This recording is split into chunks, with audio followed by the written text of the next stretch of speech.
चलिए दोस्तों, लाभ हानि से संबंधित एक महत्वपूर्ण प्रश्न देखते हैं। इस प्रकार के प्रश्न परीक्षा में अक्सर आते हैं।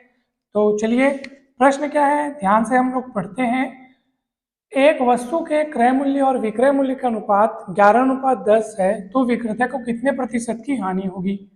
ठीक है, अब देखो, हानि ही क्यों पूछा है, लाभ क्यों नहीं पूछा? क्योंकि देखो, क्रय मूल्य और विक्रय मूल्य का अनुपात 11:10 है। ज्यादा बड़ा ये है, ये छोटा है, यानी ये क्रय मूल्य वाला हिस्सा है, ये विक्रय मूल्य वाला हिस्सा है।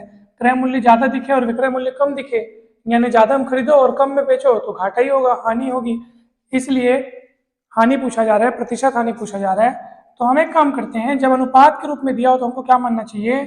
देखो, पहले क्या दिया है, क्रय मूल्य, बाद में विक्रय मूल्य। ये क्रय मूल्य अनुपात विक्रय मूल्य है, तो क्रय मूल्य हम लोग मान लेंगे 11x। ठीक है, पहले वाला जो अंक लिखा है उसमें x का गुणा कर दो, और विक्रय मूल्य आप क्या मान लो, आप विक्रय मूल्य आप मान लो 10x। ठीक है, ये क्रय मूल्य वाला हिस्सा है, ये विक्रय मूल्य वाला हिस्सा है। अनुपातिक रूप में जब भी संख्याएं दी हो तो कोई एक वेरिएबल लेकर के हम उनमें गुणा कर देते हैं, और इस तरीके से दोनों को आप अलग अलग लिख सकते हो। क्रय मूल्य 11x हो गया, विक्रय मूल्य 10x हो गया। साफ साफ पता चल रहा है क्रय मूल्य ज्यादा है और विक्रय मूल्य कम है। जब क्रय मूल्य ज्यादा होता है और विक्रय मूल्य कम होता है, यानी कि सेलिंग प्राइस जो है वो कम होता है और कॉस्ट प्राइस जो है वो ज्यादा होता है, तो घाटा होता है, तो हानि होगी, है ना, हानि होगी। अब हानि कितनी होगी ये जानने के लिए क्या करना पड़ेगा आपको। हानि के लिए आपको क्या करना पड़ेगा, क्रय मूल्य में से विक्रय मूल्य को माइनस करना पड़ेगा। तो क्रय मूल्य माइनस विक्रय मूल्य, तो क्रय मूल्य कितना है 11x, विक्रय मूल्य कितना है 10x। 11 में से 10 जाएगा तो 1x बचेगा, 11x में से 10x जाएगा तो 1x बचेगा। हानि का प्रतिशत पूछ रहा है आपको। हानि प्रतिशत जानने के लिए हानि कितना हुआ उसको लिखो, क्रय मूल्य नीचे लिखते हैं हमेशा ना, हानि या लाभ क्रय मूल्य के सापेक्ष निकालते हैं, इसलिए उसको नीचे लिखते हैं। प्रतिशत में पूछा है इसलिए गुना 100 करोगे और प्रतिशत में आएगा आपका आंसर आएगा। मैं ऊपर बनाता हूँ। चलिए, कितना होगा भैया, आप देखो, हानि कितना है x, क्रय मूल्य कितना है भैया 11x, गुणित क्या करोगे 100%, x कटेगा। 11 से आप 100 को काटो भैया, तो भैया 11 से 100 को डिवाइड करेंगे भैया,